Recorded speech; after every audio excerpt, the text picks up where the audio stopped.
Welcome to this training video on C-sharp coroutines in Unity, a powerful tool for managing timing and sequencing in your games. Coroutines are special functions in Unity that can pause execution and resume later, unlike regular functions that run to completion instantly. This unique ability allows you to spread execution across multiple frames, which is crucial for smooth gameplay and complex event management without freezing your application. Coroutines are incredibly useful for managing sequences of events, creating precise delays, and handling animations that unfold over time. They offer a more elegant solution compared to traditional methods like using update loops with complex timer variables, making your code cleaner and easier to maintain. Let's begin by setting up a new C-sharp script in Unity. Open your project and create a new script, perhaps named Coroutine Example. Coroutines must always return an IEnumerator object. This is a fundamental requirement for Unity to manage their pausing and resuming. The IEnumerator interface is part of the system, collections namespace, which is essential for creating iterators that allow execution to be paused and resumed. The yield keyword is what truly enables a coroutine to pause its execution and return control to Unity, allowing other game logic to run. Here's our first code example. A simple coroutine that prints a message to the console before any delay. To introduce a delay, we use yield return new wait for seconds, where x is the number of seconds to wait. After the specified delay, the coroutine will automatically resume and execute the next line of code, like printing another message. This is the complete basic coroutine. It starts, waits for 2 seconds, and then continues its execution. For a shorter pause, yield return null pauses the coroutine until the very next frame, which is often just milliseconds. Use wait for seconds for specific time delays, and yield return null when you need to spread a task over multiple frames without a fixed time delay. A helpful tip: time.timescale directly affects wait for seconds. If time.timescale is set to 0, your game pauses, and wait for seconds will not count down. To start a coroutine, you use start coroutine. You can pass the method name as a string, but it's generally not recommended. The preferred way is to pass the actual coroutine method itself, like start coroutine. Crucially, start coroutine returns a coroutine object. This object is your handle to the running coroutine. Storing this coroutine object in a variable allows you to reference and control that specific coroutine later. Here's a full example of starting a coroutine and storing its reference for later use. To stop a specific coroutine, you use stop coroutine, passing the coroutine object you obtain when starting it. This ensures only the intended coroutine is halted, leaving others unaffected. If you need to stop all active coroutines on a monobehavior, stop all coroutines is your command. This is useful for scenarios like resetting a game state or when a game object is no longer needed. Using the coroutine object returned by start coroutine is the safest and most reliable way to stop a specific coroutine.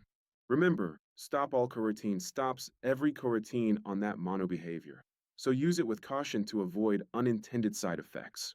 Coroutines also automatically stop if the game object they are attached to is deactivated or destroyed, as their life cycle is tied to the game object. However, disabling the monobehavior script itself does not stop its running coroutines. They will continue until completed or explicitly stopped. Let's explore a practical gameplay example, creating a timed sequence of enemy spawns. First, we'll set up an enemy spawner script and define a public game object for our enemy prefab. We'll use an IEnumerator start method to initiate our continuous spawning coroutine when the game begins. Inside start, a while loop ensures that enemies will be spawned indefinitely or until the game ends. Within this loop, we'll call a spawnEnemy method to create an enemy instance. After spawning, yield return new wait for seconds introduces the delay before the next enemy appears. The spawnEnemy method itself simply instantiates the enemy prefab at the spawner's position. Here's the complete enemy spawner script, demonstrating how coroutines manage timed, repetitive actions. You can easily adjust the spawn interval variable in the inspector to control how frequently enemies appear, from rapid fire to slow, strategic spawns.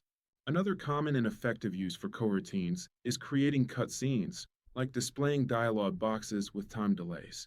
We'll create a dialog cutscene script, defining a text component for display and a string array for dialogue lines. Our IEnumerator start method will manage the sequence of dialogue presentation. A for each loop iterates through each line in our dialogue lines array. Inside the loop, dialogue text equals line updates the UI to display the current dialogue. Then, yield return new wait for seconds pauses the cutscene, allowing the player to read the dialogue before moving on. Finally, dialogue text equals clears the dialog box once all lines have been displayed. Here's the complete dialogue cutscene script, a clear example of sequencing events with coroutines. By simply adding more lines to the dialogue lines array in the inspector, you can easily extend your cutscene without modifying code. Coroutines can also accept arguments, allowing you to customize their behavior and make them more versatile. Here, we pass an integer value to the coroutine when starting it. The coroutine then uses this argument, for example, to print it to the console, demonstrating how arguments customize its actions. This allows you to create generic coroutines that can be reused with different parameters for various scenarios. Let's take a deeper look at yield return null. It's a simple yet powerful instruction that waits for the very next frame. This is incredibly useful for spreading computationally intensive tasks over multiple frames, preventing frame rate drops and maintaining smooth gameplay. Beyond wait for seconds and yield return null, Unity offers other specialized yield instructions. Yield return new wait for end of frame pauses the coroutine until the end of the current frame, after all graphical rendering is complete. This is ideal for tasks that need to execute after everything has been drawn on screen, such as taking a screenshot or updating UI elements based on final rendering. Another instruction is yield return new wait for fixed update, which pauses the coroutine until the next fixed frame rate update function. This is particularly useful for physics-related calculations or actions that need to be synchronized with Unity's physics engine. In summary, C# coroutines are an invaluable tool for timing and sequencing gameplay events in Unity, offering flexibility and control. Remember to use start coroutine to initiate them and stop coroutine or stop all coroutines for precise control over their life cycle. The yield return keyword is your key to pausing and resuming execution within these powerful functions, enabling complex behaviors with simple code. Now it's your turn. Experiment with coroutines in your own Unity projects to bring your game ideas to life with precise timing and dynamic sequences. Thank you for watching this tutorial. Don't forget to subscribe for more Unity development tips and tutorials.